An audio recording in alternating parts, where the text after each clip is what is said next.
Misalnya kita ini butuh ke depan itu proyeksinya sekitar 8,5 juta personel penyelenggara di level ad hoc. Level ad hoc saja. Level ad hoc itu kecamatan, kemudian kelurahan, desa atau kelurahan, kemudian sampai ke tingkat TPS.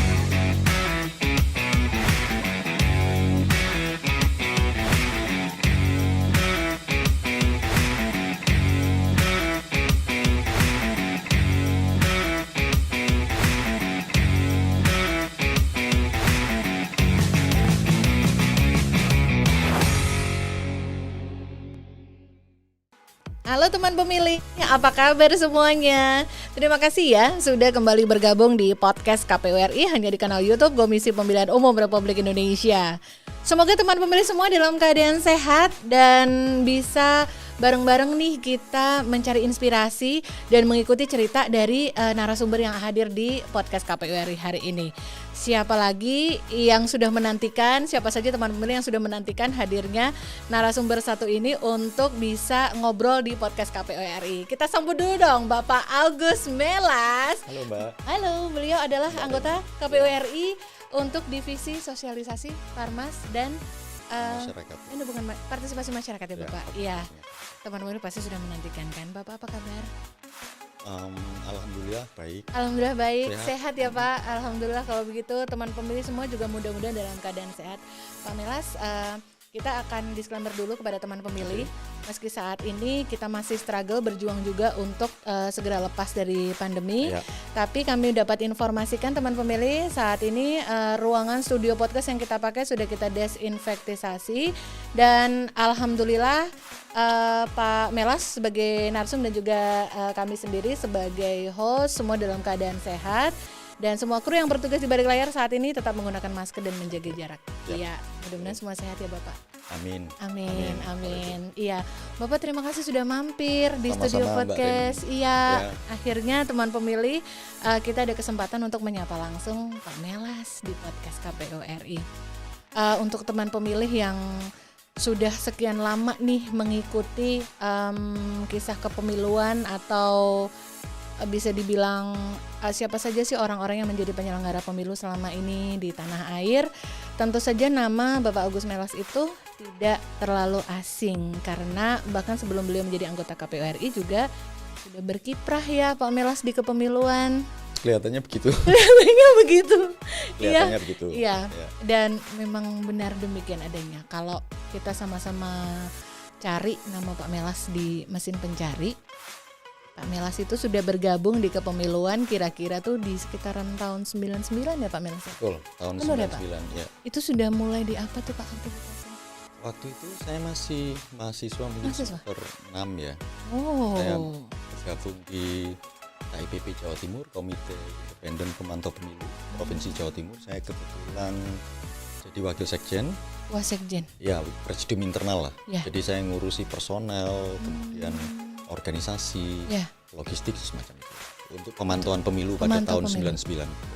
Semester 6-an ya Bapak? Semester 6. Kuliahnya memang di ini ya Bapak, di ilmu politik ya Bapak? Enggak, saya justru kuliahnya ekonomi pembangunan. Wah, kenapa Pak waktu itu berminat untuk terlibat di pemantauan pemilu Pak? Teman-teman gitu atau gimana? Ya, saya kira waktu itu kan memang suasananya sangat kondusif untuk anak-anak muda mahasiswa berorganisasi.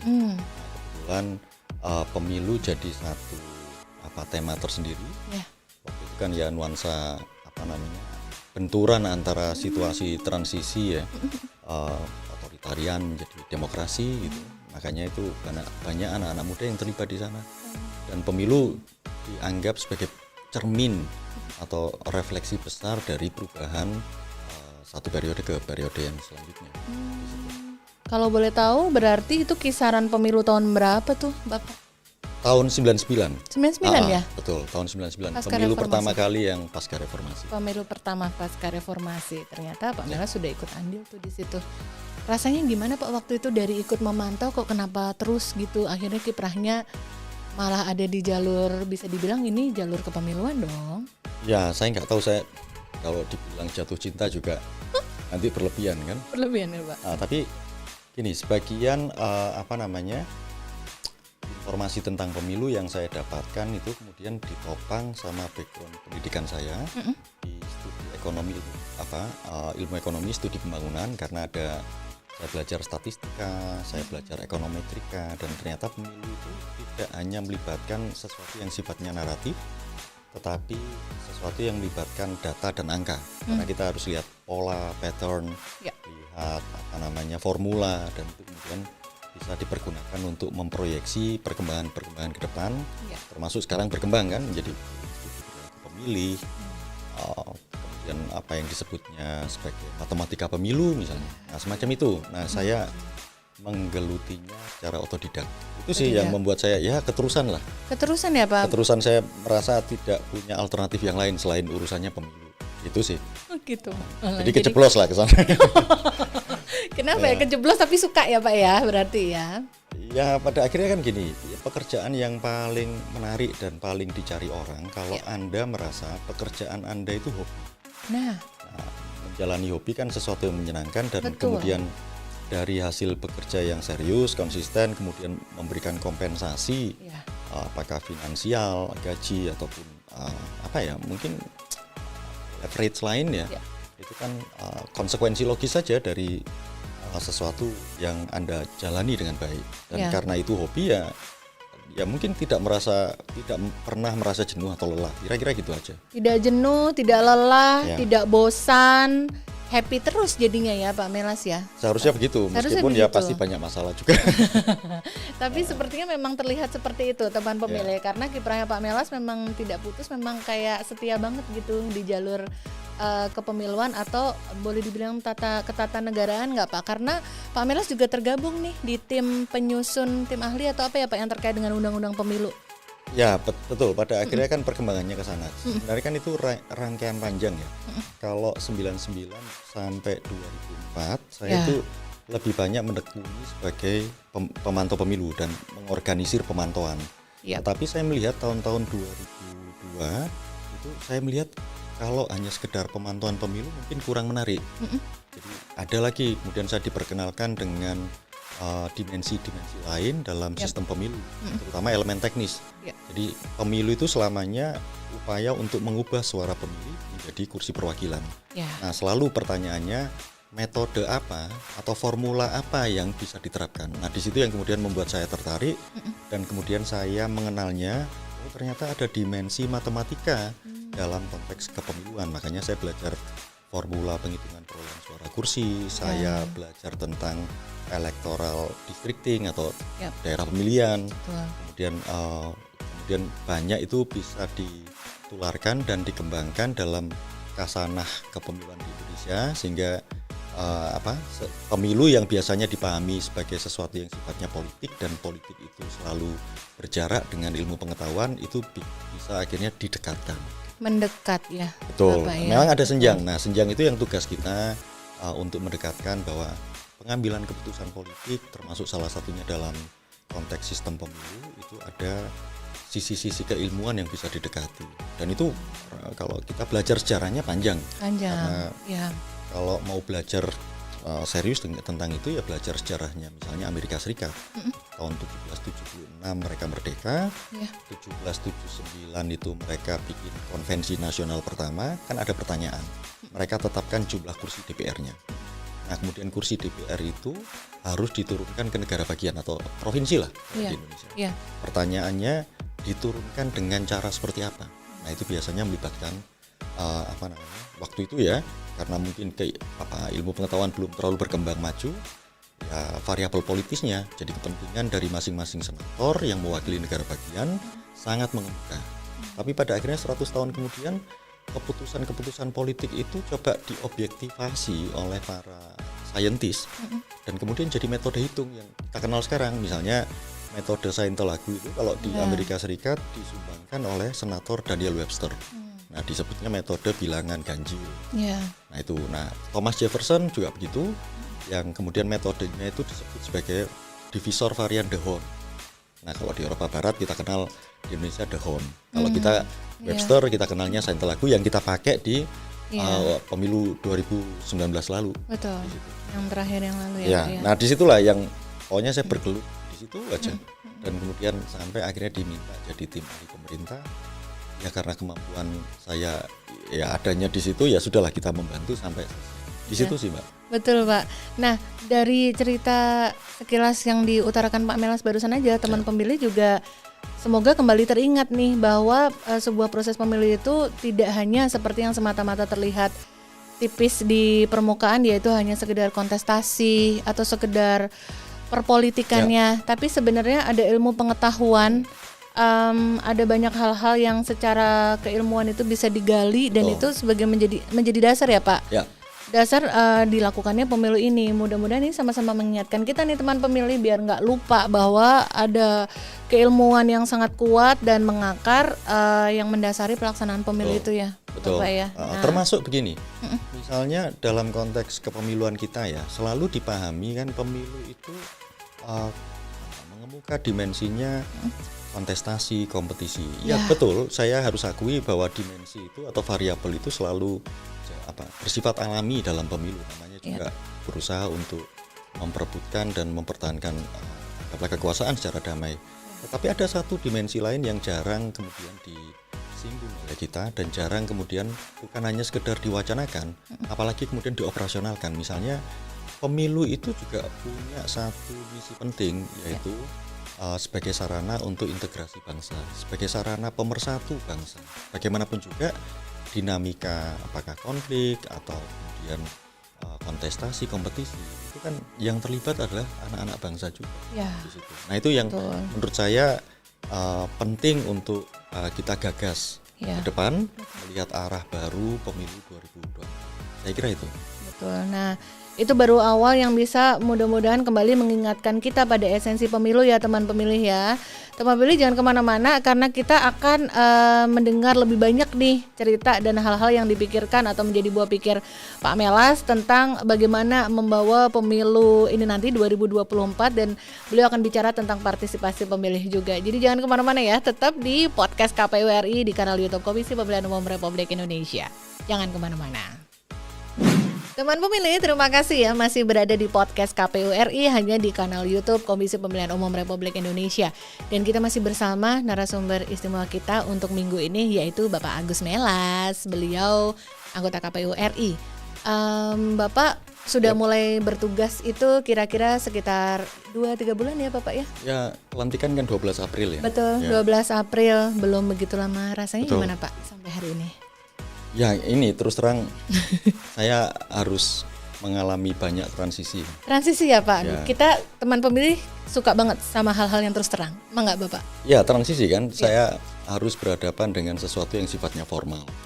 Nah biasanya kan hampir 30 tahun saya, atau 20 tahun lebih ya, saya terlibat di dunia kepemiluan, di organisasi masyarakat sipil. Tentu banyak sekali yang mengemukakan informalitas, ada sisi-sisi egalitarian, sisi kesetaraan itu jadi kayak jalan hidup yang biasa normal, tapi begitu masuk di organisasi yang birokrasi ya tentu suka tidak suka saya harus belajar banyak juga sampai sekarang harus menyesuaikan ya Bapak ya. Ya misalnya simpel saja ada satu momen saya tidak pernah mengantisipasinya dan saya tidak menyangka tiba-tiba saya harus diminta memberikan pidato. Atau misalnya ketika menyampaikan dalam satu forum tertentu itu kemudian dianggap sebagai sebuah arahan. Nah makanya oleh karena itu ya saya berpikir ya itu harus disampaikan tetapi dengan sangat berhati-hati karena ya sadar nggak sadar saya komisioner, apa yang saya sampaikan itu pasti didengar oleh tim kerja saya, oleh anggaplah struktur di bawah dan itu dianggap sebagai satu keputusan. Nah, harus betul harus bijak di sana lah. Iya betul Pak. Ya. Tapi kalau pidato mah udah sering Pak, ya kan Pak. Di sebelumnya juga di organisasi Bapak Geluti itu juga udah sering memberikan, ya nggak sih Pak, pidato bahasanya sih beda. Ya tapi kan bedanya gini. Kalau selama ini bukan pidato. Oh gitu. Apa Pak istilahnya? Lebih banyak diskusi atau menyampaikan sesuatu ya pemikiran yang kemudian membuka analisis, mungkin sebagian pendapat. Kalau di organisasi seperti KPU kan sudah tidak bisa lagi. Iya Pak ya. Di situ sih. Jadi kita nggak lagi membuka ruang banyak tentang perdebatan karena memang bukan dalam konteks diskursus kan. Tapi udah bagaimana kemudian yang disampaikan itu mengarah pada proses pengambilan kebijakan. Iya. Itu bedanya. Betul. Tuh. Saya belajar banyak lah untuk itu, harus belajar tuh. Siap. Iya, tapi enjoy, happy ya Pak ya, tetap dijalani dengan sukacita, kan kecintaan Bapak ya kan? Iya. Ya saya udah mengucapkan sumpah dan janji pada bangsa dan negara, saya tidak bisa lagi ngubah apapun. Betul Pak. Betul, dan itu Pak. istri saya di belakang kan, jadi iya. kalau kemudian dia mungkin ada kok waktunya nggak banyak, ya kan dirimu juga dengar sendiri saya mengucapkan sumpah. Bersumpah ya sudah itu situ, iya. untuk bangsa saya gitu. Gitu. Iya. Ya baik, segenap keluarga Ibu Melas dan seluruh keluarga. Sabar. Ya, termasuk kan menyampaikan bahwa 30 bulan ke depan sejak tanggal 14 Juni kami akan bekerja berdasarkan hari kalender. Ya sudah, itu harus disampaikan ke keluarga. Betul. Karena ini komitmennya. Iya. Berbangsa. Betul Bapak. Komitmen untuk mengabdi sebagai penyelenggara pemilu itu bukan komitmen yang main-main soalnya. Ya, betul. Teman pemilih juga nanti akan ikut menyaksikan bagaimana kami KPU penyelenggara pemilu beserta segenap pemangku kepentingan akan bekerja bersama ya Bapak ya untuk menggelar pemilu 2024 nanti. Nah, Pak Melas bertugas dari sejak awal dilantik. Diamanahkan untuk mengampu divisi sosialisasi pendidikan pemilih dan partisipasi masyarakat. Kita pingin banget nih dengar apa sih yang di dalam apa yang bisa dibagi Pak Melas, kenapa sih masyarakat ini perlu untuk berpartisipasi dalam pemilu nanti Bapak? Ya, jadi gini, partisipasi itu penting, dan partisipasi apapun bentuknya, apakah dalam konteks politik, dalam konteks kewargaan ya, itu ya memang bagian dari natur manusia, sifat alami manusia bahwa dia terikat dengan batas-batas kenegaraan, negara dan bangsa punya visi misi tertentu, dan itu bagian dari upaya kita untuk menopang pelestarian tatanan negara kesatuan Republik Indonesia yang demokratis melalui pemilu misalnya. Melalui pemilu. Nah, jadi partisipasi itu ya, kalau misalnya satu negara bangsa kemudian tingkat partisipasi warga negaranya itu rendah, sebenarnya kan itu menutup sebagian ruang bagi bangsa itu sendiri untuk maju, bergerak maju. Jadi dari sana. Jadi kalau misalnya partisipasinya melemah, maka sebenarnya proses legitimasi, proses perkembangan kebangsaan ke depan itu kemudian hanya didominasi oleh sebagian kecil atau pihak-pihak tertentu saja. Makanya itu harus dibuka. Harus dibuka. Segenap unsur negara atau unsur warga negara semuanya harus ikut dalam partisipasi itu ya betul. Bapak? Kan kalau misalnya Indonesia ini kan ada, anggaplah 4 sektor, 5 sektor misalnya. Ada sektor negara, ada sektor korporasi atau bisnis, ada sektor masyarakat, ada sektor misalnya media misalnya. Nah, itu kan bagaimanapun juga itu bagian dari klasifikasi tertentu di mana setiap warga negara tinggal menentukan pilihannya, dia masuk ke sektor mana, dan setiap sektor akan saling berinteraksi untuk menopang tatanan pelestarian kita kan, untuk bangsa Indonesia yang maju ke depan. Kita mau lihat nanti misalnya 100 tahun ke depan kita mau jadi apa, itu kan akan ditentukan tingkat keterlibatan kita, derajat partisipasi kita ya di saat ini di situ. Dan itu sebenarnya kan apa yang kita bisa kontribusikan bagi anak cucu kita mendatang. Betul. Kalau menurut Pak Melas, ya Bapak, menurut Pak Melas cocok nggak sih kalau selama ini tuh menghitung ada yang kita ketahui itu kesuksesan pemilu itu juga dihitung dari angka partisipasi masyarakat yang tinggi. Ya, saya kira cocok ya itu salah satu kriteria untuk mengukur keterlibatan warga negara dalam memberikan dukungannya terhadap bagaimana negara ini dijalankan. Misalnya kalau kita lihat sejak tahun 99 sampai tahun 2019 ya, 5 kali pemilu demokratis yang dilaksanakan berturut-turut, itu sebenarnya kita harus akui tingkat partisipasi pemilih kita ya, itu memang tinggi, bahkan itu di atas rata-rata. Jadi di atas rata-rata ya Pak? Di atas rata-rata dibandingkan negara-negara lain di dunia yang sama-sama menyelenggarakan pemilu. Betul, walaupun itu mungkin disebabkan oleh banyak faktor. Misalnya mungkin kehidupan kita yang misalnya mengarah pada negara modern, tetapi ada prinsip-prinsip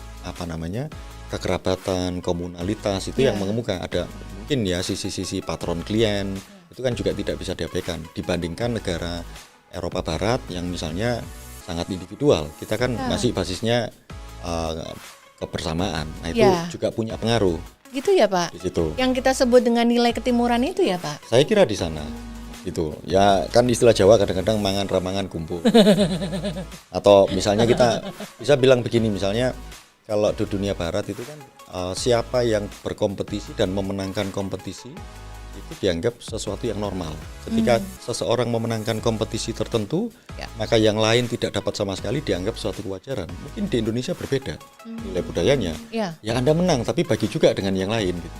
Kan di situ. Jadi pada akhirnya ada yang dapat porsi besar, tapi ada juga yang dapat porsi kecil. Jadi kira-kira sama rasa apa ya? Satu rasa, satu iyalah, apa sih itu kayak gitu-gitu ya Pak? Ya gitu-gitulah, model-model gitu, sama rasa sama bahagia lah kira-kira gitu misalnya ya. Nah itu kan juga apa kekuatan kita, gotong royong kita, apa sifat gotong royong kita, dan itu banyak kan. Misalnya kita bisa periksa dari sejumlah pelaksanaan pemilu kita di TPS misalnya, anggarannya berapa sih untuk setup satu TPS? Tapi di sana bisa kemudian ada kayak festival, ada kemudian pemberian grand prize gitu kan, door prize, door prize gitu ya. Terus tematik ya. Ya itu artinya kan ada banyak kontribusi dari masyarakat sekitar untuk terlibat dalam upaya menjaga pelestarian tatanan negara demokratis melalui pemilu. Itu harus direkognisi oleh kita. Selain tingkat partisipasi di hari H. Nah tapi kan kita mau kembangkan, apakah mungkin partisipasi tidak hanya berkutat di soal urusan turnout misalnya. Dan kita harus berpikir yang lain kan, partisipasi apalagi yang bisa disumbangkan oleh warga bangsa kita. Saya kira itu mungkin juga sangat cocok nih untuk dilempar kembali wacana ini ke masyarakat nih, karena teman pemilih kadang berpikirnya berpartisipasi dalam pemilu itu ya nyoblos gitu. Mungkin ada hal-hal lain yang sebenarnya bisa dianggap sebagai suatu bentuk kontribusi kepada negara dalam penyelenggaraan pemilu ya Bapak ya. Misalnya kalau yang memang punya minat dalam kancah ini ya tentu saja menggunakan haknya sebagai warga negara untuk dipilih misalnya. Ya, misalnya menjadi calon legislatif. Nah, misalnya menjadi penyelenggara pemilu. Jangan berpikir yang komisioner RI lah. Misalnya kita ini butuh ke depan itu proyeksinya sekitar 8,5 juta personel penyelenggara di level ad hoc. Level ad hoc saja. Level ad hoc itu kecamatan, kemudian kelurahan, desa atau kelurahan, kemudian sampai ke tingkat TPS. Sampai ke KPPS. Betul, KPPS misalnya. Nah, itu membutuhkan personel warga negara Indonesia yang melek huruf, kan gitu kan? Karena ya pemilu kita kan masih situasinya manual, mencatat, merekap segala macam, dan itu membutuhkan banyak figur-figur yang fresh dan kemudian sangat fit untuk itu. Karena memang pemilu kita cukup kompleks. Nah, kita bisa atasi dengan itu. Maka ruang-ruang untuk terlibat secara langsung sebagai penyelenggara di level bawah, itu menurut saya juga satu pintu penting untuk mengukur bahwa tingkat partisipasi kita sangat membaik. Termasuk nanti partisipasi yang lain dalam bentuk misalnya kita tahu perkembangan teknologi informasi, perkembangan ilmu pengetahuan, misalnya survei, jajak pendapat, ataupun perkembangan dunia digital yang banyak kemudian menghasilkan industri-industri kreatif. Nah, industri kreatif itu kemudian bisa memberikan sumbangsih pada dunia kepemiluan kita. Bagaimana kemudian mengkreasikan kampanye-kampanye yang inovatif, kampanye-kampanye yang sangat ramah dengan lingkungan, nah semacam itu. Dan kemudian bagaimana kontribusi mereka di dunia industri kreatif itu membantu para misalnya penyelenggara pemilu, kemudian dalam konteks sosialisasi membantu juga peserta pemilu untuk merumuskan gagasan-gagasan yang kemudian bisa disasarkan pada kelompok-kelompok yang memang membutuhkan. Nah, menurut saya itu juga bagian dari bentuk-bentuk partisipasi yang semakin lama makin berkembang dengan berbagai variannya. Itu tuh teman pemilih, sekaligus ini juga tidak hanya menantang nih, tapi juga mengundang nih kreativitas atau buah pikir teman pemilih semua untuk bisa berkontribusi dalam kepemiluan, tidak hanya sebagai pemilih tapi dalam segmen-segmen yang itu tadi, yang dalam industri kreatif, pemilu yang ramah lingkungan. Itu sebenarnya itu sungguh-sungguh sebuah hal yang luar biasa untuk bisa diwujudkan ya, Bapak ya. Nah, karena teman pemilih juga kan perlu juga nih yang terutama yang masih muda, yang masih bisa dibilang sebagai generasi muda, perlu untuk menunjukkan bahwa teman pemilih juga mampu nih untuk berkontribusi dalam pemilu ini, dalam penyelenggaraan pemilu ini, tidak semata-mata sebagai pemilih ya Bapak. Ya, betul. Sebagai pemilihnya juga wajib gitu. Ya, itu wajib tuh. Wajibnya wajib ya, jangan sampai nggak milih dong. Biarpun di Indonesia kan kita memang memilih itu bukan sebuah kewajiban ya Bapak, sebagai sebuah hak gitu. Betul. Tapi ya jangan sia-siakan hak itu. Oh ya, tentu saja. Tentu saja gitu. Nah, Pak Melas kembali ke masalah hal partisipasi pemilih itu, karena kan pemilu yang akan kita gelar itu kan banyak nih yang akan kita pilih ya. Jadi presiden, kemudian legislatif. Betul. Kemudian juga untuk di pemilihan nanti yang kita biasa teman pemilih dengar itu namanya pilkada. Iya, betul. Karena ada banyak yang akan dipilih, dan tentu saja yang kita sasar nih teman pemilih ini kan juga ada banyak segmen atau kelompok ya Bapak ya. Kira-kira tuh kita akan KPU akan punya cara khusus nggak Bapak untuk menyasar masyarakat yang ibaratnya itu kelompoknya atau segmennya itu beda-beda. Gimana ya biar teman pemilih dalam segmen yang beda-beda itu tetap punya antusiasme yang sama gitu. Ya. Jadi saya kira gini, pertama kita harus mulai dari upaya untuk mendefinisikan sebenarnya politik atau pemilu itu hal yang normal gitu. Politik itu sesuatu yang kehidupan sehari-hari. Misalnya, simpel saja, saya ini berhak tidak untuk dapat KTP. Ketika mendapatkan KTP akan berdampak pada skema misalnya jaminan asuransi sosial. Nah itu berdampak macam-macam. Politik itu juga keseharian kita ketika misalnya gini, kita keluar dari rumah, lihat jalan raya itu berlubang, atau lampu jalanan waktu malam itu gelap. Itu juga problem politik karena di sana urusannya selalu anggaran. Anggaran pembangunan daerah itu selalu melibatkan dua lembaga politik, eksekutif dengan legislatif untuk menyusun anggaran pendapatan belanja negara. Nah di sana, jadi kalau misalnya kemudian kita bisa pahami itu, maka hak yang kita miliki untuk menggunakan hak pilih itu akan menjadi lebih bermakna karena kita sebagai pemilih akan dituntut untuk coba saya ingin seleksi. Kalau misalnya levelnya pemilihan presiden, maka saya akan cari figur-figur yang misalnya mengkampanyekan sesuatu yang sifatnya mengajak kita ke Indonesia masa depan. Karena sih ide-ide besar tuh, pemersatu bangsa. Kalau di DPR RI nanti mereka-mereka yang memang menguasai pemahaman tentang bagaimana kemudian pengaturan hidup masyarakat diundangkan, dibuatkan dalam bentuk undang-undang karena mereka legislator. Kemudian bagaimana mereka lakukan pengawasan terhadap kerja-kerja lembaga-lembaga eksekutif agar program-programnya terrealisasi. Nah, termasuk juga bagaimana kemudian penganggaran di situ. Nah, kalau kemudian levelnya sudah DPRD, terutama kabupaten kota, maka mereka akan memilih orang-orang yang dikenal biasanya atau partai politik yang dikenal, dan kemudian kampanye-kampanye mereka itu tentang keseharian. Misalnya bagaimana kemudian tingkat kemiskinan itu kemudian bisa dikurangi, bagaimana kemudian upaya pemanfaatan potensi daerah karena itu nanti akan mengurangi pengangguran. Misalnya begitu. Ya, informasi ini yang menurut saya harus dibuka oleh kita ya, oleh KPU, dan itu nanti diinformasikan ke pemilih, termasuk nanti informasi tentang pemilih, kapan hari memilih, bagaimana tahapannya, bagaimana syarat menjadi pemilih, itu macam-macam lah informasi pemilih. Tapi politik sendiri kan sesuatu yang ya kehidupan sehari-hari kita. Nah, tinggal sekarang kita membicarakan kalau jenis dan bentuk informasinya sudah tertata dengan baik, disistematisir gitu, baru kemudian kita akan bicara tentang segmentasi. Dan KPU juga tentu saja akan memiliki strategi khusus untuk menyasar kepada kelompok-kelompok atau segmen yang berbeda-beda itu tadi ya, Pak Melas ya, betul. Ini memang penting ya Pak, seperti kita sebagai penyelenggara pemilunya, penyelenggara utamanya Bapak, selain segenap pemangku kepentingan kita, untuk menjaga antusiasme dari masyarakat pemilih ya Bapak ya.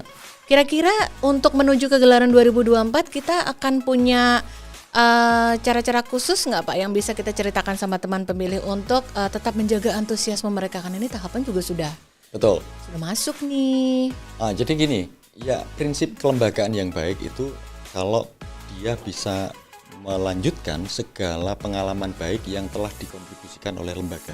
Kan KPU-nya tetap, orangnya yang berubah di satu periode.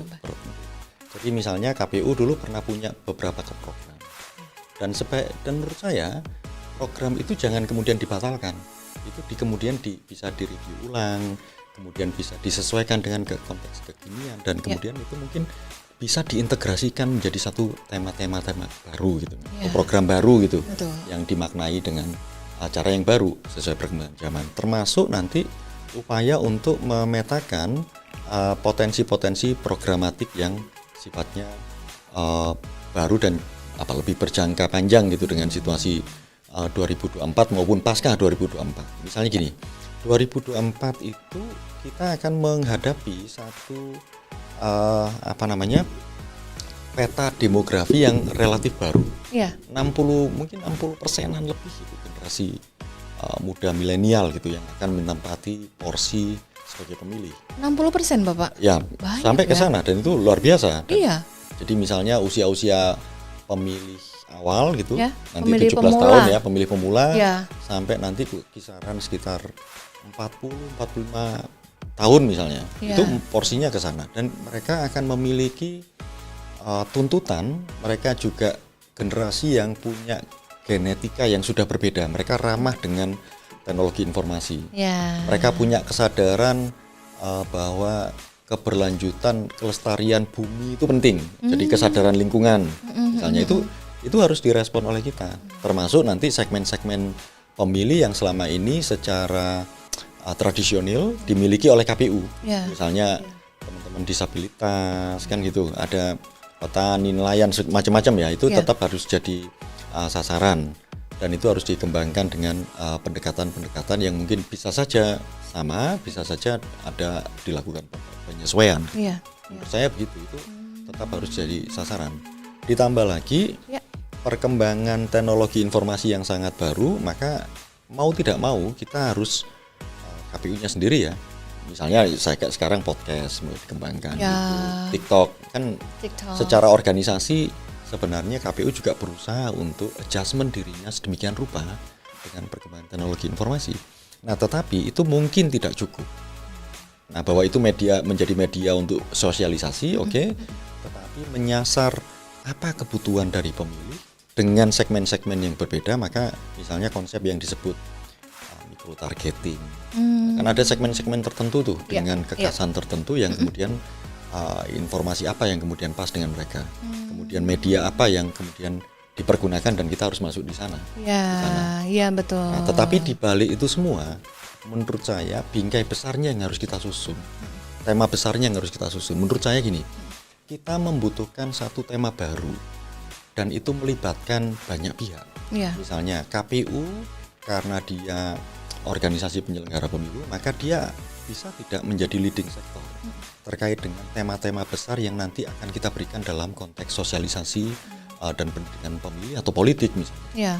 Nah, itu harus melibatkan kementerian lembaga, melibatkan kelompok-kelompok masyarakat sipil, bahkan mungkin kesadaran dari dunia usaha bahwa yang namanya pemilu itu perhelatan penting dari satu bangsa dan keberhasilan dari pemilu itu juga akan menjaga kestabilan dari mereka semua untuk berusaha. Yang pemerintah itu bisa melanjutkan program-programnya, sektor bisnis itu ketika negaranya stabil maka bisnis juga akan jalan. Nah, kemudian kelompok-kelompok masyarakat juga kalau misalnya iklim politik ekonominya stabil maka mereka akan bergerak dan berkembang dengan dunianya. Saya kira itu gitu. Jadi kita butuh ada satu common ground yang disepakati bersama, ini kepentingan bangsa kita nih. Ini kepentingan 2024. Bisa tidak kemudian pemilu yang naturnya itu ada kompetisi sama kontestasi, tetapi juga bisa dimaknai sebagai sarana pemersatu anak bangsa. Jadi pasca nanti urusannya mungkin ya pasca kampanye yang kemudian kita mungkin berbeda pada tingkat program, pada pilihan-pilihan. Tapi itu dianggap normal. Begitu selesai pemilu, ya sudah kita harus bersatu lagi untuk membangun bangsa ini, Pak. Kembali kepada kehidupan berbangsa dan bernegara yang untuk sama-sama maju dan baik. Pak Melas itu tadi. Mudah-mudahan itu poin-poin yang bisa kita ingat tuh, sama-sama ingat ya teman pemilih ya, karena Ayolah teman pemilih, udah dari tahun ke tahun kita udah semakin pintar, semakin maju. Teman pemilih kan juga pasti sudah tidak gampang dengan dibodohi dengan cerita-cerita yang tidak kondusif. Ayolah kita wujudkan suasana menuju pemilu 2024 yang menunjukkan kalau kita teman pemilih semakin cerdas ya. Betul. Dan yang menarik gini, dari beberapa survei yang dilakukan lembaga studi survei yang kredibel ternyata anak-anak muda itu memang naturnya berbeda. Dia mungkin berkumpul di satu komunitas, tetapi preferensi mereka berbeda-beda dan itu hal yang normal. Jadi kita sebenarnya punya potensi besar 2024 dengan generasi muda yang porsinya sampai 60% itu harusnya membuat kita tidak khawatir bahwa perbedaan nanti yang akan muncul dalam konteks kampanye itu pada akhirnya bisa mempersatukan dan naturnya anak-anak muda begitu. Nah jadi gitu. Nah ini perlu kita tangkap tuh. Bahwa tetapi kesadaran bahwa ini penting nih kontribusi saya bagi keberlanjutan bangsa dan negara, bukan hanya saya dan kelompok saya. Itu yang paling penting tuh. Ya betul. Fokus pada tujuan yang lebih besar dari negara ini. Betul. Gitu. Pak Melas, terima kasih sudah membagikan poin yang itu tadi. Pasti teman-teman pemilih juga sama-sama bisa menangkap hal-hal yang patut kita sepakati bersama untuk menuju ke kehidupan yang lebih baik lagi nanti dengan pemilu 2024 nanti. Teman pemilih jangan kemana-mana ya, kita masih akan bersama dengan Bapak Agus Melas, anggota KPU RI, tetap di podcast KPU RI hanya di kanal YouTube Komisi Pemilihan Umum Republik Indonesia. Jangan kemana-mana. Teman pemilih, terima kasih ya masih bersama podcast KPU RI hanya di kanal YouTube Komisi Pemilihan Umum Republik Indonesia. Teman pemilih, sekarang kita mau ngajakin atau mau minta Pak Melas untuk ngajakin teman pemilih nih, siapa yang belum subscribe Pak, ajakin subscribe. Ya, teman-teman pemilih, kalau Anda tidak like, subscribe, share dan subscribe channel podcastnya KPU RI, termasuk kelompok orang-orang yang tidak beruntung. rugi. Saya pastikan rugi. Iya, rugi ya Pak. Iya. Yang ngantri untuk hadir duduk di kursi panas ini berhadapan dengan hostnya itu saya lihat itu ada bejibun tuh di belakang tuh. Gitu. Itu luar biasa. Bisa aja. Antriannya sudah 2 kilometer sejak kemarin siang. Belum habis gitu. Enggak gitu. Bisa aja Bapak. Lo serius? Ya berarti pokoknya teman pemilih harus subscribe ya Pak. Iya, kalau enggak rugi lah. Kalau enggak rugi loh, kan gratis subscribe itu mah. Ya. Baik, Pak Melas, ini kita sudah tadi membuka kesempatan kepada teman pemilih untuk juga ikut berinteraksi nih, karena kita umumin bahwa hari ini kita tapping podcast nih sama Pak Melas. Jadi ternyata sudah ada beberapa teman pemilih yang menitipkan pertanyaan di IG story kita Pak. Ya, ini salah satunya kita mau baca ini dari salah satu teman kita yang sudah menitipkan keingintahuannya untuk Pak Melas. Pak, gimana sih kalau menurut Bapak tuh kita Indonesia ini, atau mungkin dari sisi Pak Melas sebagai penyelenggara pemilu itu masih ada kekhawatiran nggak ya tentang golput di 2024 nanti? Ini ya, golput itu satu hal yang memang kita harus pikirkan dengan baik, tetapi juga tidak harus direspon secara berlebihan. Tetapi juga yang harus diingat gini, golput kalau kemudian diasosiasikan dengan apatisme dalam konteks politik, percayalah apa yang saya tegaskan tadi, politik itu tentang kehidupan sehari-hari. Politik itu tentang keputusan yang akan berdampak pada setiap kita, mau kita kemanapun. Misalnya, anggaplah ini putusan politik. Kalau misalnya ada satu beasiswa, kemudian yang berebut saya dan Mbak Reni, kita berdua sama-sama pintar. Amin. Nah, tetapi yang jadi pembeda adalah background orang tua. Mbak Reni mungkin anaknya profesor, saya anaknya petani. Ini problem politik. Keputusan politik untuk memberikan beasiswa ke siapa? Itu juga bagian dari kehidupan kita. Nah, jadi gitu.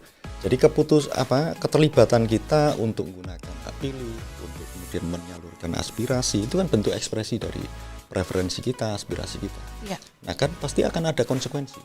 Setidaknya kita akan bilang saya sudah berupaya menjadi bagian dari dalam rangka melestarikan bangsa saya melalui pemilu.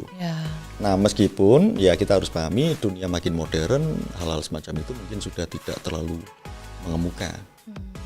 Mungkin bentuk bentuk partisipasinya lain mungkin, ya, bisa saja. Tapi saya kira di situ. Kalau kekhawatiran ya menurut saya gini, kalau kita lihat potret sejumlah data ya, generasi muda mungkin mereka awareness terhadap politik kurang, tetapi sebenarnya setiap hari mereka ngalaminya. Misalnya mereka mengkonsumsi dunia digital sekian hari berapa jam, mereka mungkin akan protes, kemudian kok kuotanya bandwidth-nya rendah, biaya kuota naik. Nah kemudian mereka untuk mendapatkan akses untuk misalnya belanja informasi ataupun barang jasa secara online jadi problematis. Nah itu selamanya pasti melibatkan proses politik. Pasti ada urusannya anggaran, bagaimana kemudian pembangunan infrastruktur internet, teknologi informasi, itu bagian dari politik. Nah harapannya kan gini, kalau urusan hak untuk menggunakan hak pilih atau tidak itu haknya masing-masing individu. Betul. Tetapi kesadaran dan informasi bahwa hak politik itu atau kehidupan kita ini sehari-hari ada tentang politik, itu juga perlu disampaikan. Nah mudah-mudahan itu bisa mengubah cara pandang kan? Ya betul. Paling di sana ya. Ya. Berarti mungkin saja akan ada, tapi harapannya ya semua tahu bahwa hak ini adalah hak yang terlalu spesial untuk disia-siakan ya Pak Melas. Persis. Ya, betul seperti itu. Ya teman pemilih, sekarang kita akan lanjut ke penanya berikutnya nih. Tadi yang sudah sempat nitipin di Ego Story KPU RI. Ini ada salah satu teman pemilih. Dia bertanya nih, ini spesifik nih ke Pak Melas nih. Apa sih tantangan terberat Pak Melas sebagai koordinator untuk divisi Sosdikli Parmas ini, Pak Melas? Ya, tantangan terberat tentu kan membaca perkembangan zaman. Perkembangan zaman kita yang namanya teknologi informasi berkembang sedemikian rupa, generasi populasi kita itu semakin ramah dengan teknologi informasi. Nah, tetapi informasi yang dulunya misalnya bisa didapatkan oleh ada lembaga-lembaga yang dianggap otoritatif gitu. Misalnya keluarga itu sebagai lembaga yang otoritatif lah, tingkat terkecil ya, memberikan informasi ataupun channel-channel yang sifatnya mainstream. Nah sekarang dengan perkembangan teknologi informasi kan semua individu bisa sangat otonom mencari sumber informasinya. Nah ini menurut saya tantangan terbesarnya. Oleh karena itu kan kemudian berkembang isu tentang hoax, hate speech, political identitas, politik identitas dalam konteks kompetisi dan kontestasi pemilu itu mengemuka menjadi bagian-bagian yang kita jadi fakta empirik dalam pelaksanaan pemilu-pemilu sebelumnya. Nah saya kira ini tantangan ke depan, termasuk kemudian dalam dunia yang sangat modern, sangat individual ini ya.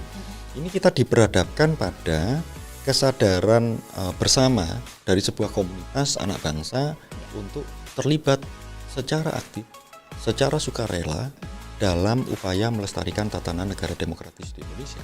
Misalnya menjadi pemilih, menjadi penyelenggara pemilu, menjadi anggaplah kemudian dulu sempat dipotret ya oleh KPU dalam konteks relawan demokrasi. Nah, misalnya juga semacam tuh, itu. Ya. Nah, yang sekarang kan menjadi pertanyaan, nanti kita bisa maknai, saya nggak tahu apakah nanti tetap dalam bentuk program relawan demokrasi itu atau kita bisa maknai yang lain. Misalnya gini, Propim tahun 2019 kan kita dihadapkan pada jatuhnya petugas penyelenggara sakit segala macam, dan kemudian kita coba antisipasi. Oke, nanti kita bisa hitung skema apakah batas usia yang akan dilibatkan sebagai pengambilan keputusan, atau kemudian skema pemeriksaan kesehatan, atau jangan-jangan misalnya kita bisa dorong untuk membuka ruang bagi munculnya relawan demokrasi. Misalnya gini, sekarang ketemu dengan misalnya program Merdeka Belajar. Iya, betul. Itu ada durasi waktu sekian bulan, teman-teman mahasiswa itu bisa apakah magang atau bekerja secara kayak dulu KKN lah ya, kalau kuliah kerja nyata dulu. Nah mungkin itu dilibatkan menjadi penyelenggara di tingkat ad hoc, dan itu langsung di domisilinya. Oh gitu, menarik gitu ya Bapak ya. Nah itu yang kita harus kembangkan itu, dan itu mungkin kalaupun dalam konteks mereka bekerja sebagai petugas ad hoc ya, memang ada kompensasi dari negara. Mungkin itu tidak besar, dan menurut saya kelompok-kelompok muda itu sebenarnya kan relatif tidak berorientasi pada melulu urusan itu. Iya, tidak semua ya Bapak. Betul. Nah, tetapi kan kita harus merekognisinya begini. Pertanyaannya, kalau mereka tidak lagi punya orientasi bekerja karena urusan finansial, kita bisa mengkompensasinya dengan cara apa? Nah, bisa tidak misalnya KPU menjadi leading sektor yang nantinya akan mengkomunikasikan atau bekerja sama dengan kementerian lembaga, misalnya BUMN, dengan sektor swasta untuk memberikan, bisa tidak sektor-sektor yang membuka lapangan pekerjaan atau merekrut tenaga kerja itu bisa memberikan afirmasi atau memberikan nilai lebih pada mereka-mereka yang pernah terlibat secara sukarela menjadi penyelenggara di tingkat ad hoc ketika bekerja misalnya. Nah, hal-hal semacam itu kan ide-ide besar itu yang kemudian harus kita bangun. Dan itu saya kira bukan persoalan yang sulit. Karena kan sekarang ini kalau Mbak Reni juga lihat pasca KPU dilantik ya, kami bersepakat untuk memetakan sejumlah masalah berdasarkan pengalaman-pengalaman pemilu sebelumnya dan kemudian kita proyeksikan di 2024 kira-kira bagaimana memitigasi resiko itu. Makanya kami langsung sejak awal itu berinteraksi, berkoordinasi, silaturahmi dengan kementerian lembaga karena dalam rangka meminimalisir segala resiko. Termasuk saya kira nanti terkait dengan bagaimana mendapatkan 8,5 juta personel yang akan menjadi tulang punggung kita di lapangan. Ad hoc nah, itu kalau sebagian itu anak-anak muda, bisa tidak sektor dunia pekerjaan memberikan ruang bagi anak-anak muda? Mereka lah yang harusnya dapat prioritas kalau mau bekerja. Kenapa? Karena mereka sudah kontribusikan, sumbangsi mereka diberikan pada upaya untuk menjaga pelestarian tatanan negara kesatuan Republik Indonesia yang demokratis melalui pemilu. Itu harus dihargai. Itu bentuk nyata dedikasi kepada negara itu tadi persis, ya Bapak ya? Persis, betul. Persis. Mereka nggak orientasi, mereka kan biasanya kalau anak-anak muda kan mungkin uang sakunya dari orang tua, uang kuotanya dari orang tua. Jadi kalau misalnya dapat kompensasi dari kita berapa sih? Mungkin nggak terlalu berdampak. Tetapi yang ke depan kita harus pikirkan. Misalnya nanti mereka termasuk melanjutkan beasiswa. Kan kita harus pikirkan itu. Justru harusnya portofolio yang misalnya ditandatangani oleh Ketua KPU RI memberikan penghargaan terhadap si A, si B karena kontribusinya. Itulah yang harusnya dinilai sebagai poin lebih. Itu. Nah, itulah ngelola negara kan. Iya, betul. Saya kira itu. Itu ide besar yang sepertinya akan memberikan banyak harapan dan juga semangat nih Pak Melas ya. Mudah-mudahan mimpi besar atau cita-cita besar ini bisa kita wujudkan bersama nih. Tidak hanya untuk KPU sebagai penyelenggara, tapi tentunya kepada pemuda-pemuda Indonesia nih yang semuanya pasti juga punya kemampuan luar biasa untuk menunjukkan pengabdiannya pada negara, terkhusus melalui pemilu. Ya. Pak Melas, terima kasih sudah menjawab pertanyaan ya dari teman pemilih yang sudah nitip pertanyaan di IG Story. Teman pemilih jangan kemana-mana loh, habis ini kita akan ajak Pak Melas untuk masuk di sesi NKCTP. Nanti kita cerita tentang pemilu, jangan kemana-mana ya.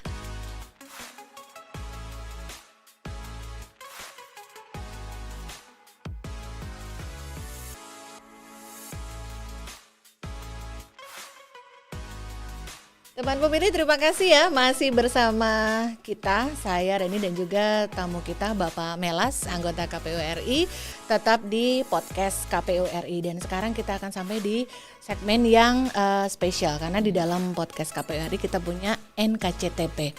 Nanti kita cerita tentang pemilu.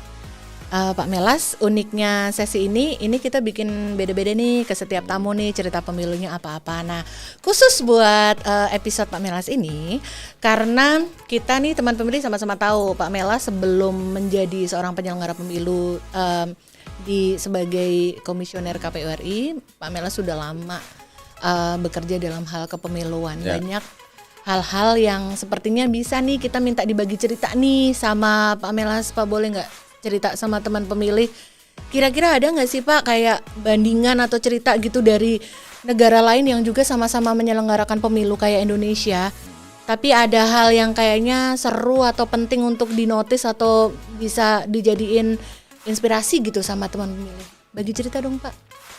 Ya, saya punya beberapa cerita, tapi saya khawatir harapan Anda nggak terkabul sepenuhnya. Bahwa cerita itu menarik misalnya. Gitu. Iya Pak, kita coba. Ya, misalnya gini, ini pengalaman saya saja. Ya.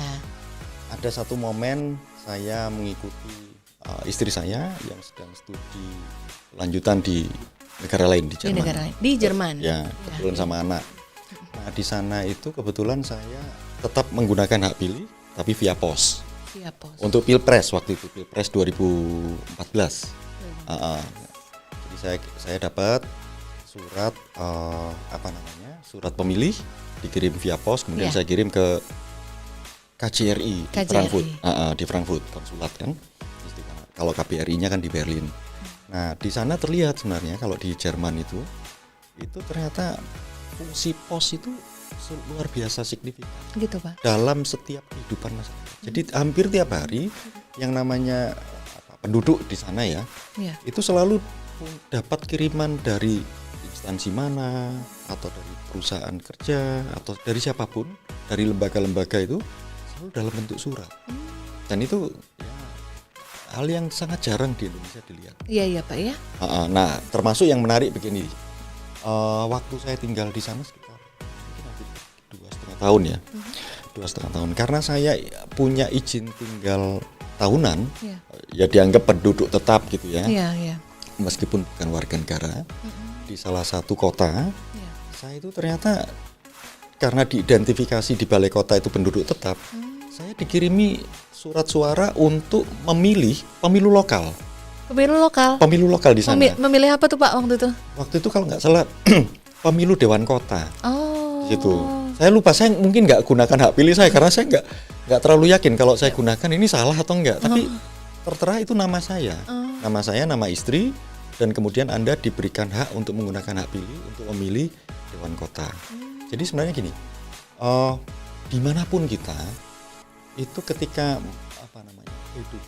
kehidupan sosial politik kita itu selalu diwarnai dengan skema-skema pemilihan di sana. Termasuk kalau kita lihat misalnya di negara Jerman kebetulan ya partainya aneh-aneh gitu. Oh gitu Pak. Misalnya partai pecinta anjing. Itu berkumpul berasosiasi menjadi partai. Ya berusaha mereka ikut pemilunya di tingkat daerah, harapannya gitu. Atau partai pencinta sepeda. Nah gitu. Iya. Nah termasuk gini, yang mungkin nggak terlalu biasa di kita ya.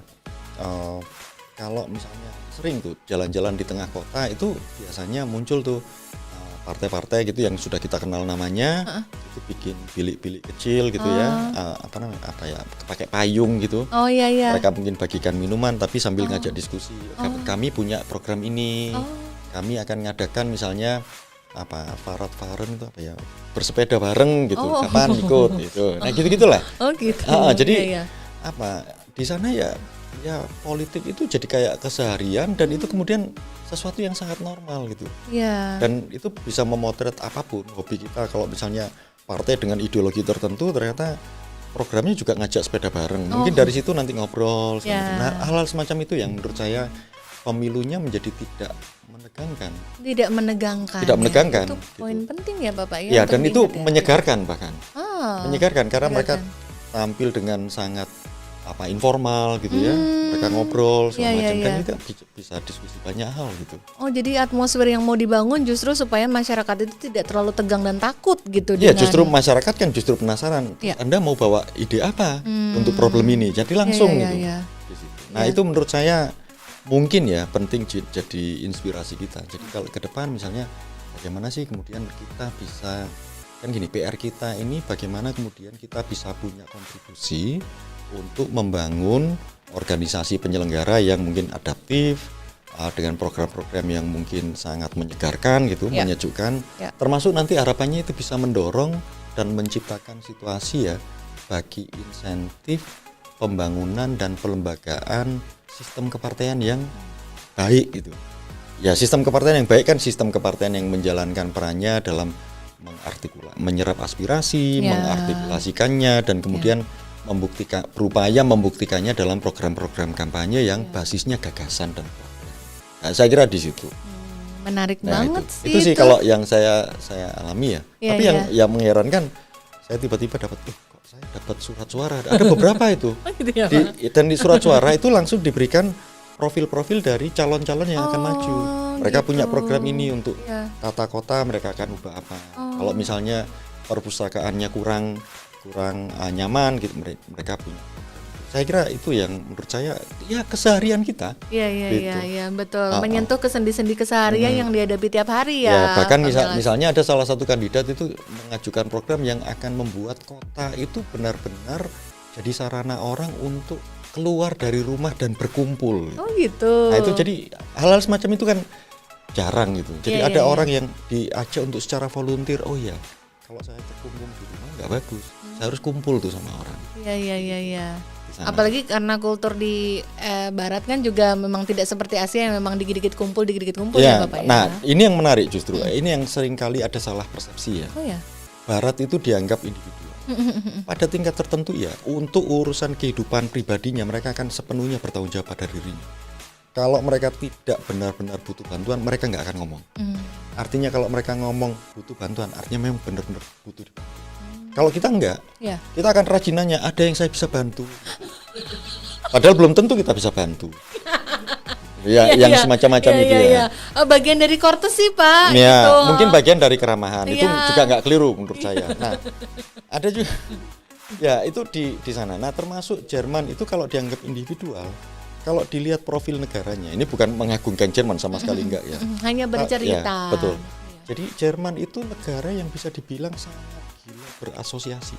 Gitu Pak. Sangat antusias.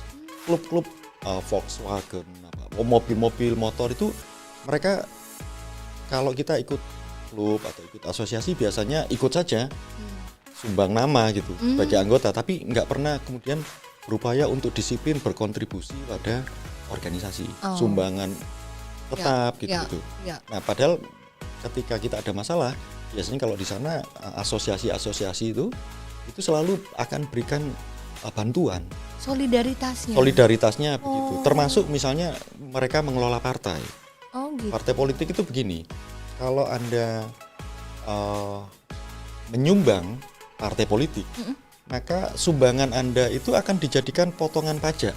Misalnya, gitu, atau misalnya potongan pajak Anda akan diberikan ketika Anda menggunakan transportasi publik. Nah, semacam itu. Jadi itu variabel-variabel yang bisa memotong pajak pendapatan kita. Kenapa? Karena kita berkontribusi pada kehidupan sosial. Negara memberikan insentif itu. Begitu. Nah, termasuk nanti pengorganisasian partai. Orang anggota partai itu dianggap anggota tetap jika 12 bulan berturut-turut misalnya sumbangannya nggak pernah telat. Gitu. Nah, kemudian sumbangan ke organisasi. Kemudian mungkin mereka bisa dapat grade lain ketika dalam sebulan atau dalam setahun mereka belanja di koperasi partai misalnya untuk barang jasa. Nah, hal-hal semacam itu kan gitu. Jadi inspirasi yang kita bisa bantu. Iya betul. Menjadi daya tarik. Ya gitu. Betul. Jadi ya memang partai politik jadi sangat relevan. Organisasi dan orang berasosiasi dalam organisasi menjadi satu kebutuhan. Gitu Mbak Reni. Langsung terlibat dalam sendi-sendi kehidupan sehari-hari. Jadi saling menopang kan. Saling menopang. Ya, kalau saya bergabung di situ saya tahu konsekuensinya. Maka saya sumbang karena saya tahu nanti satu saat kalau saya butuh bantuan mereka juga akan bantu. Gitu.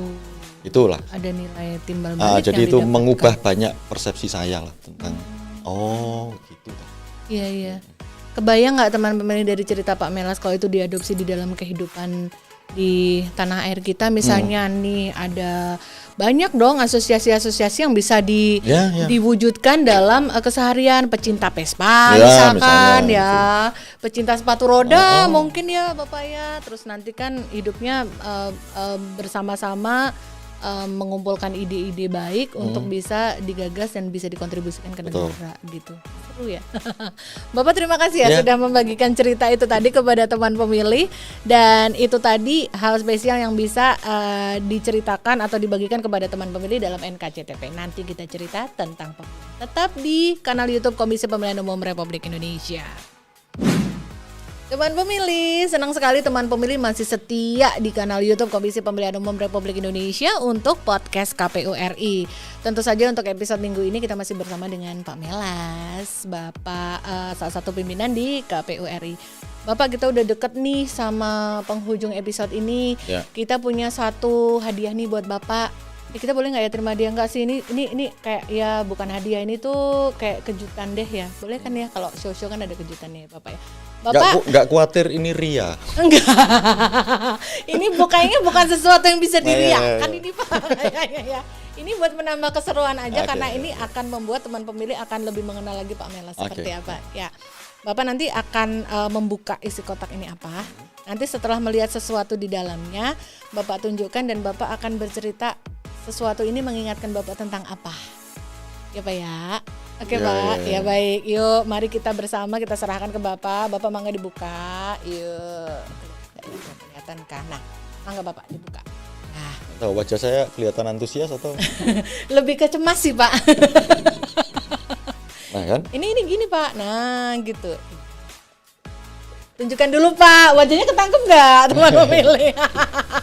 Iya, iya, agak ke badan Bapak, Oh. iya. Nah, kelihatan nggak itu gambar apa teman pemilih? Jelas ya, kelihatan gambarnya Bapak. Ya, kelihatan gambarnya teman pemilih ya Pak. Gambar apa Pak?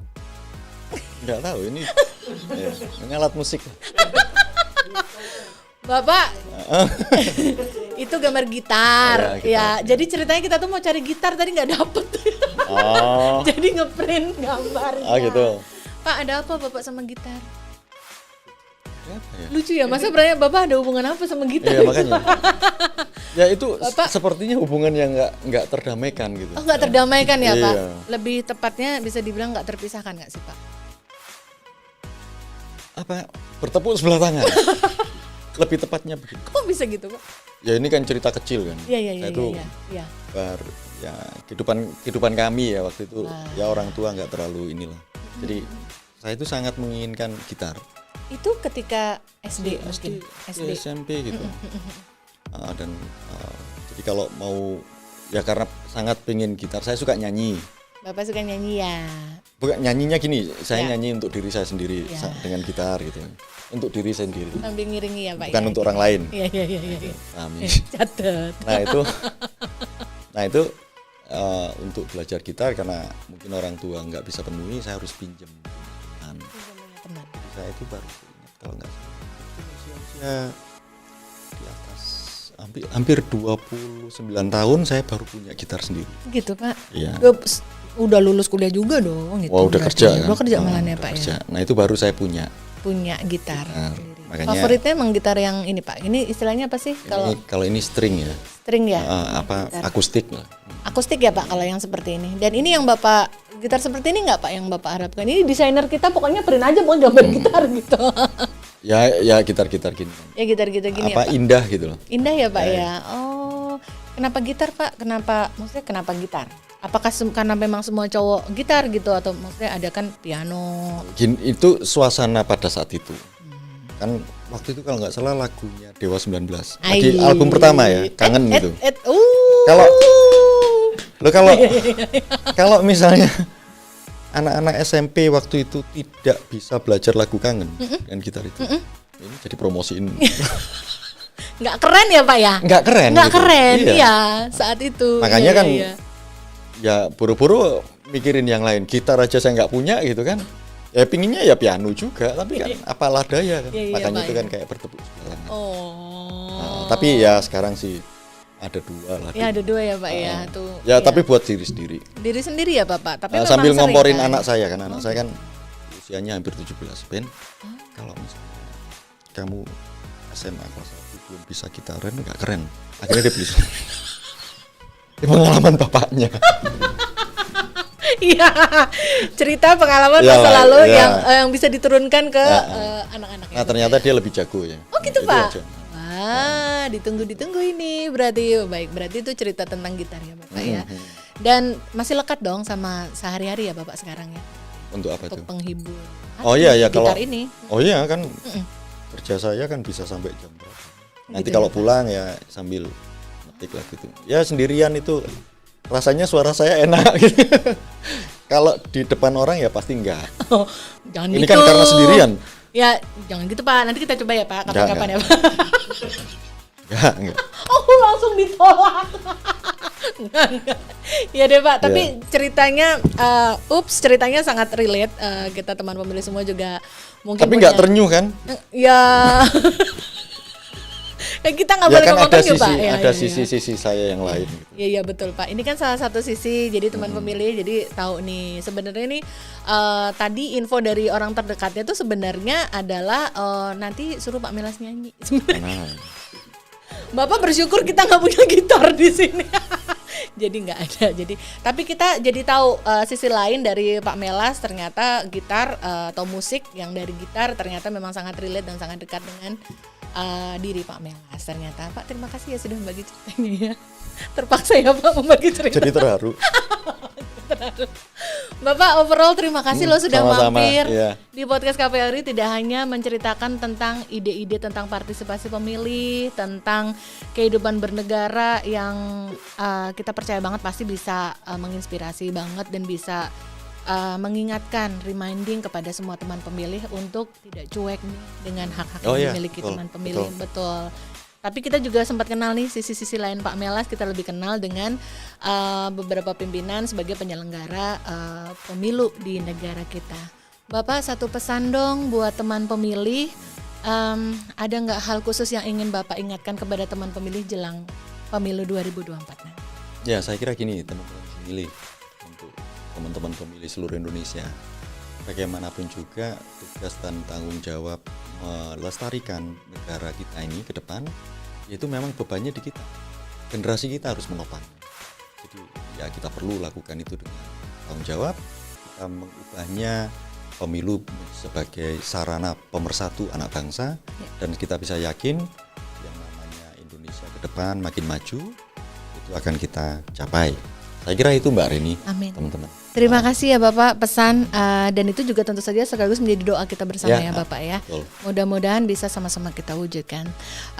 Bapak terima kasih banyak sudah mampir, sehat selalu dan sukses ya Bapak. Sama-sama. Iya, teman pemilih juga terima kasih loh sudah setia mengikuti podcast KPRI hingga selesai. Tetap nantikan podcast KPRI episode berikutnya dengan narasumber yang pasti juga nggak kalah serunya dengan episode kali ini. Sampai ketemu lagi di episode berikutnya ya. Tetap di kanal YouTube Komisi Pemilihan Umum Republik Indonesia. Podcast KPRI terdepan bicara kepemiluan. Sampai ketemu lagi.